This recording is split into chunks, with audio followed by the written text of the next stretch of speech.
നമസ്കാരം. Alpha palliative care daily ന്യൂസിലേക്ക് സ്വാഗതം. പ്രധാന വാർത്തകൾ. ആൽഫ പാലിയേറ്റീവ് കെയർ സ്വാന്തന പരിചരണത്തിന്റെ 20 വർഷങ്ങൾ ആശയ സംവാദവും അന്തസ്സോടെ ജീവിതവും ജീവിതാന്ത്യവും സെമിനാറും ആൽഫ വെള്ളാങ്കല്ലൂർ ലിങ്ക് സെന്ററിൽ നടന്നു. വെള്ളാങ്കല്ലൂർ പഞ്ചായത്ത് പ്രസിഡന്റ് നിഷ ഷാജി സെമിനാർ ഉദ്ഘാടനം ചെയ്തു. ആൽഫയിലെ ഭാരവാഹികളും സ്റ്റാഫും അഭിനയിച്ച ഓണം വിഷയമാക്കിയ കൂടെ എന്ന മോട്ടിവേഷണൽ ഷോർട്ട് ഫിലിമിന്റെ ആദ്യ പ്രദർശനം ചെയർമാൻ KM നൂറുദ്ദീൻ ഉദ്ഘാടനം ചെയ്തു. സെന്ററിന്റെ ഭാരവാഹിയും പ്രമുഖ ഡോക്യുമെന്ററി സംവിധായകനുമായ ക്ലിക്ക് മീഡിയാസ് അൻവർ ആണ് സംവിധാനം. സെന്റർ പ്രസിഡന്റ് AB സക്കീർ ഹുസൈന്റെ അധ്യക്ഷതയിൽ നടന്ന പരിപാടിയിൽ ആൽഫ ചെയർമാൻ മുഖ്യപ്രഭാഷണം നടത്തി. ആക്ടിംഗ് പ്രസിഡന്റ് ഷെഫീർ കാരുമാത്ര സ്വാഗതം പറഞ്ഞു. Medical director doctor Jose Babu വിഷയാവതരണം നടത്തി. രാവിലെ നടന്ന സംവാദം കമ്മ്യൂണിറ്റി ഡയറക്ടർ സുരേഷ് ശ്രീധരൻ നയിച്ചു. സെന്റർ ഭാരവാഹികളും പ്രവർത്തകരും സ്റ്റാഫും ചർച്ചകളിൽ പങ്കെടുത്തു.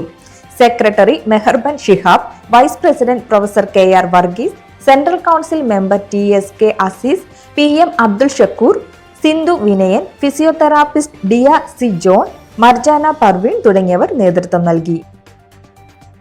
ആൽഫ ചാരിറ്റബിൾ ട്രസ്റ്റ് 31 വർഷമായി നൽകി വരുന്ന പ്രതിമാസ പെൻഷൻ വിതരണം ഇന്ന് രാവിലെ തുടങ്ങി. സ്വന്തമായി വരുമാനം ഒന്നുമില്ലാത്ത, വരുമാനമുള്ള അടുത്ത ബന്ധുക്കളില്ലാത്ത, തൊഴിൽ ഒന്നും ചെയ്യാനുള്ള ആരോഗ്യവും ഇല്ലാത്ത സഹോദരങ്ങൾക്കാണ് ജാതി മത കക്ഷി രാഷ്ട്രീയ വിവേചനങ്ങൾ ഇല്ലാതെയുള്ള ഈ പെൻഷൻ. ഓണം ഫെസ്റ്റിവൽ അലവൻസ് ഉൾപ്പെടെയുള്ള ഇത്തവണത്തെ പെൻഷൻ വിതരണത്തെ ഓണപ്പാട്ടും ഓണക്കളികളുമായാണ് അവർ എതിരേറ്റത്. 328 പേർക്കുള്ള പെൻഷൻ വിതരണം ഇന്നും നാളെയുമായി പൂർത്തിയാകും.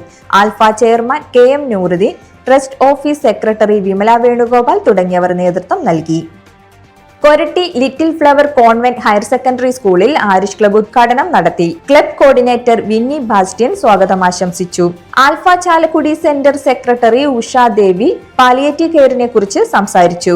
Community welfare officer Vismaya Venugopal students association of palliative കെയറിന്റെ പ്രവർത്തനങ്ങളെക്കുറിച്ച് വിവരിച്ചു. Volunteer Sheena Augustine, club programme coordinator Sunila Dhaneesh എന്നിവർ നേതൃത്വം നൽകി. Kattoor Bombay Saint Mary's higher secondary school വിദ്യാർത്ഥികളും അധ്യാപകരും ആൽഫ പാലിയേറ്റീവ് കെയർ എടമുട്ടം ഹോസ്പിസിൽ സന്ദർശനം നടത്തി. കമ്മ്യൂണിറ്റി വെൽഫെയർ ഓഫീസർ മേഘ്ന Anilkumar, residents medical officer Ann എന്നിവർ പാലിയേറ്റീവ് പരിചരണത്തെ കുറിച്ച് വിദ്യാർത്ഥികൾക്ക് വിവരിച്ചു നൽകി. ആൽഫയുടെ ഉപാസന പ്രാർത്ഥനാ hall, Punarjani, IP care home എന്നിവിടങ്ങൾ വിദ്യാർത്ഥികൾ സന്ദർശിച്ചു. തുടർന്ന് ആൽഫയിലേക്ക് ഒരു സ്നേഹോപഹാരവും വിദ്യാർത്ഥികൾ നൽകി. ആൽഫ നെടുമങ്ങാട് സെന്റർ ഓണാഘോഷ പരിപാടികൾ റിട്ടയർഡ് കേണൽ ലീലാമ ഉദ്ഘാടനം ചെയ്തു. ഡെപ്യൂട്ടി തഹസിൽദാർ ബിന്ദു വിജയൻ, കേരള വ്യാപാരി വ്യവസായി സംസ്ഥാന സമിതി അംഗം നജീബ് എന്നിവർ നിലവിളക്ക് തെളിയിച്ചു. സെന്റർ പ്രസിഡന്റ് സുരേഷ് കുമാർ അധ്യക്ഷനായിരുന്നു. Secretary Gopakumar, treasurer Ashok Kumar, Karipur Viswanathan, home care coordinator Kokkothamangalam Ashok Kumar എന്നിവർ നേതൃത്വം നൽകി. തിരഞ്ഞെടുത്ത 25 കുടുംബങ്ങൾക്ക് എക്സിക്യൂട്ടീവ് കമ്മിറ്റി അംഗങ്ങളും സ്റ്റാഫും ചേർന്ന് ഓണക്കിറ്റുകൾ വിതരണം ചെയ്തു. തുടർന്ന് സൗപർണിക ക്ലബ് അംഗങ്ങളുടെ ഗാനമേള ഉണ്ടായിരുന്നു. ഇതോടെ ഇന്നത്തെ വാർത്തകൾ അവസാനിക്കുന്നു. ജയ് ഹിന്ദ്.